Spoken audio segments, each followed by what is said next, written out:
ఈరోజు అసెంబ్లీలో విద్యాశాఖకు సంబంధించి జీరో ఎన్రోల్మెంట్ ఉన్న స్కూల్స్ రిపోర్ట్ కావాలని అడిగితే క్వశ్చన్ యాడ్ చేసినట్టు యాడ్ చేసి లాస్ట్ వరకు వచ్చేసరికి బీఆర్ఎస్ పార్టీ సంబంధించిన 2 క్వశ్చన్స్ కూడా పోస్ట్పోన్ చేయడం జరిగింది, క్యాన్సిల్ చేయడం జరిగింది. ఈరోజు నిజంగా ప్రభుత్వం చిత్తశుద్ధి ఉంటే విద్యాశాఖకు సంబంధించిన విషయమే ముందు పెట్టాలి. క్వశ్చన్ బయట అడిగితే సమాధానం చెప్పరు, లోపల కనీసం అడుగుదాం సమాధానం రాబట్టుకుందామంటే కూడా సమాధానం చెప్పే స్టేజ్లో ఈ ప్రభుత్వం లేదనేది అర్థమైపోయింది.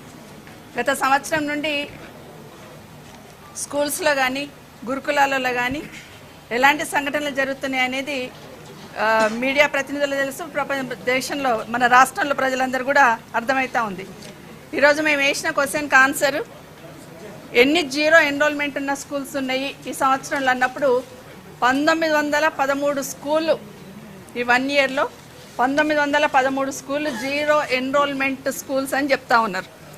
వాటి గురించి మాట్లాడాలని ఈరోజు బీఆర్ఎస్ పార్టీ తరఫున ప్రశ్న వేయడం జరిగింది. ప్రభుత్వ పాఠశాలలను బలోపేతం చేయాలి, ప్రభుత్వ పాఠశాలలో చదువుతున్న వాళ్ళందరూ పేద విద్యార్థులే, వాళ్ళకి సంబంధించిన నాణ్యమైన విద్యను అందించాలి, మంచి సౌకర్యాలు కల్పించాలి, మంచి భోజనం ఏర్పాట్లు కూడా చేయాలనేది గత 10 సంవత్సరంలో కేసీఆర్ గారు ప్రభుత్వం చేసింది. అదే దాదాపుగా గురుకులాల ఏర్పాటు కానివ్వండి, మన ఊరు మనబడి అనే కార్యక్రమాన్ని తీసుకొని ప్రభుత్వ పాఠశాలల ఇన్ఫ్రాస్ట్రక్చర్ క్రియేట్ చేయడం కానీ ఇవన్నీ కూడా దాంట్లో భాగంగానే తీసుకోవడం జరిగింది. ఆ రోజు గురుకులాలకు సంబంధించి కేసీఆర్ గారు ప్రభుత్వం ఉన్నప్పుడు 1000 పైచీలకు గురుకులాలు ఏర్పాటు చేసి 1400 పైచీలకు జూనియర్ కాలేజీలు కూడా గురుకులాలను ఏర్పాటు చేసి 83 డిగ్రీ కాలేజీలు కూడా గురుకులాలను ఏర్పాటు చేయడం జరిగింది.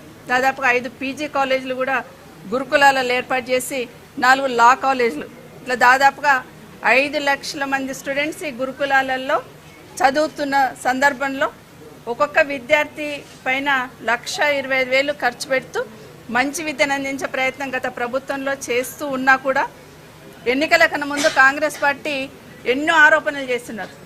బీఆర్ఎస్ పార్టీ ఉన్న 10 సంవత్సరాలలో 6,000 స్కూళ్ళు క్లోజ్ అయినాయి అనేది ఆరోపణలు చేసుకుంటూ దాదాపుగా 30 హామీలు ఇచ్చారు. విద్యారంగానికి సంబంధించిన 30 హామీలు ఇచ్చారు. అందులో 1, 2, 3 మాత్రం మేము ముందు పెడతాను. ప్రతి విద్యార్థికి 5 లక్షల భరోసా కార్డు ఇస్తామన్నారు. ప్రతి గ్రామానికి, చిన్న గ్రామానికి ప్రైమరీ స్కూల్ ఏర్పాటు చేస్తామన్నారు. ప్రతి రెవెన్యూ గ్రామానికి upper primary school, high school ఏర్పాటు చేస్తామని చెప్పారు. అదే కాకుండా మండలానికి ఒక జూనియర్ కాలేజు, నియోజకవర్గానికి ఒక డిగ్రీ కాలేజు, జిల్లాకు ఒక పీజీ కాలేజు, ఇట్లా హామీ ఇచ్చుకుంటూ పోయి ఉన్నారు. ఇంకా చాలా హామీలు ఉన్నాయి, దాదాపుగా 30 హామీలు ఉన్నాయి. మరి 5 లక్షల విద్యా భరోసా కార్డు ఇస్తామన్నప్పుడు సంఖ్య పెరగాలి.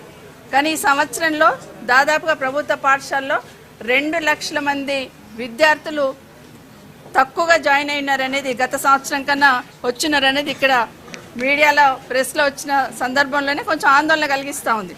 మరి ఎందుకు ఈ ప్రభుత్వం దాని మీద దృష్టి పెట్టట్లేదా అనేది ఒకసారి ఆలోచించాల్సిన అవసరం ఉంది.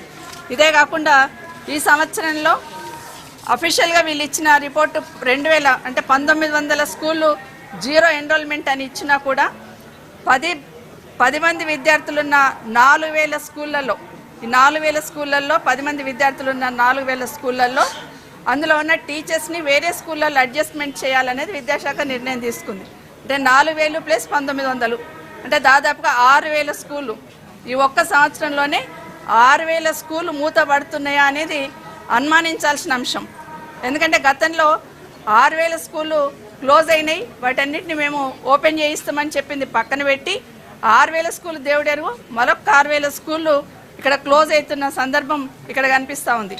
ఇది విద్యారంగంలో ఈ ప్రభుత్వం తీసుకుంటున్న చర్యలకు నిదర్శనంగా నిలుస్తున్నాయని మీ ముందు ఉంచుతూ ఉన్నాను. రెండవది ఏంటంటే ప్రభుత్వ పాఠశాలను మన ఊరు మనబడి కింద గతంలో డెవలప్మెంట్ చేయడం జరిగింది. దాంట్లో మొదటి విడత డెవలప్మెంట్ చేసిన తర్వాత ఈ ప్రభుత్వం రావడం, రెండో విడత కూడా మన ఊరు మనబడి అనేది డెవలప్ చేయాలనేది గతంలో తీసుకున్న నిర్ణయం ప్రకారం ఈ ప్రభుత్వాన్ని అడుగుదాం అనుకున్నాం.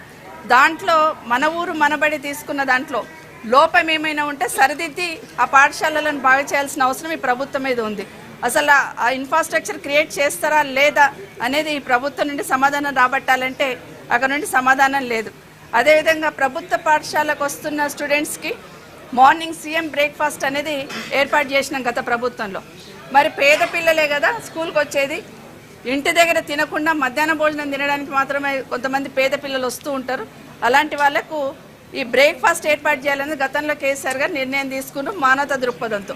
మరి ఆ బ్రేక్ఫాస్ట్ స్కీమ్ని ఎందుకు ఆపేశారని ప్రభుత్వాన్ని అడుగుదామంటే ప్రభుత్వము పారిపోయింది. అదేవిధంగా మధ్యాహ్న భోజనం సన్న బియ్యంతో భోజనం పెట్టాలి. మొన్న ముఖ్యమంత్రి గారు ప్రభుత్వం నుండి పోయి అందరు కూడా స్కూళ్ళల్లో భోజనాలు చేసి వచ్చిన్నారు కదా.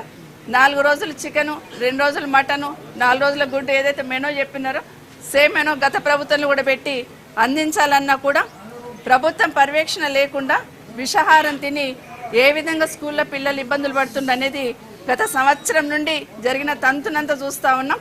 దాని ప్రభుత్వం దృష్టికి తీసుకురావడానికి గురుకులాల బాటాని బీఆర్ఎస్ పార్టీ తీసుకున్న తర్వాత కానీ ఈ ప్రభుత్వంలో చలనం లేకుండా అయిపోయింది. ముఖ్యంగా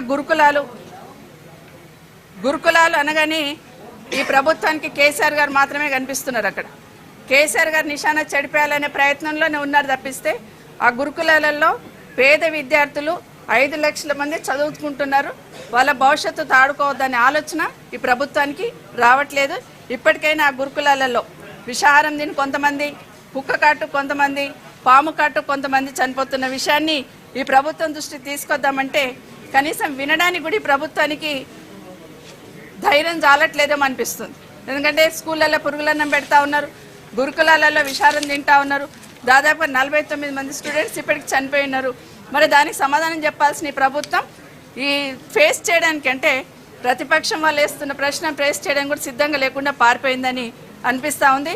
ఈ ప్రభుత్వ పాలనలో విద్యారంగం కుదేలైందని మాత్రం వాస్తవం. 2 లక్షల మంది ఎందుకు తగ్గింది, 2 లక్షల మంది స్టూడెంట్స్ ఎందుకు తగ్గింది అనేది తప్పకుండా ప్రభుత్వము సమీక్షించుకోవాలి. మరి టీచర్స్ని అపాయింట్ చేస్తున్నామంటున్నారు, మరి విద్యార్థుల సంఖ్య ఎందుకు తగ్గుతుంది, ఎందుకు ప్రభుత్వ పాఠశాల మీద నమ్మకం పోతుంది అనేది ఖచ్చితంగా ప్రభుత్వం ప్రశ్నించుకోవాలి. ఇప్పటికైనా బడులు మూసివేసే ఆలోచన ఏదైనా ఉంటే దాన్ని విరమించుకొని గత ప్రభుత్వంలో మూతపడ్డాయని చెప్తున్న 6,000 స్కూళ్ళు మళ్ళీ ఇప్పుడు మూతపడేయాలని చూస్తున్న 6,000 స్కూళ్ళు అంటే ఇంచుమించు 10,000 స్కూళ్ళ దాకా ఖచ్చితంగా సమీక్షించుకోవాలి. వాటన్నిటిని కూడా మళ్ళీ ఓపెన్ చేయాలని కూడా మీ ద్వారా ప్రభుత్వాన్ని విజ్ఞప్తి చేస్తూ, ఇదే కాకుండా మధ్యాహ్న భోజనానికి సంబంధించిన వాళ్ళ బిల్లులు ఇవ్వట్లేదు, మన ఊరు మనబడికి సంబంధించిన వాళ్ళ బిల్లులు ఇవ్వట్లేదు, సర్పంచులు గ్రామ పంచాయతీలలో చేసిన పనులకు సంబంధించిన బిల్స్ ఇవ్వట్లేదు. వీటన్నిటిని కూడా బాధ్యత గల ప్రభుత్వంగా వీటన్నిటిని నిధులను విడుదల చేసి పిల్లల భవిష్యత్తుకు ఇబ్బంది లేకుండా చూసుకోవాల్సిన బాధ్యత ఈ ప్రభుత్వం మీద ఉంది. అటు అసెంబ్లీలో సమాధానం చెప్పరు, ఇటు బయట సమాధానం చెప్పరు. పోనీ మేము వెళ్ళి గురుకులాలలోనో హాస్టల్స్నో చూసేస్తామంటే మమ్మల్ని వెళ్ళనివ్వరు. ఇది ప్రభుత్వం ఏ విధంగా చేస్తుంది పాలన అనేది ఇప్పటికే ప్రజలు గమనించున్నారు. ఇప్పటికైనా మూత వేయాలనుకుంటున్న స్కూళ్ళని దయచేసి సమీక్షించండి, వాటిని యాజ్ ఇట్ ఈస్ కంటిన్యూ చేయమని కోరుతాను.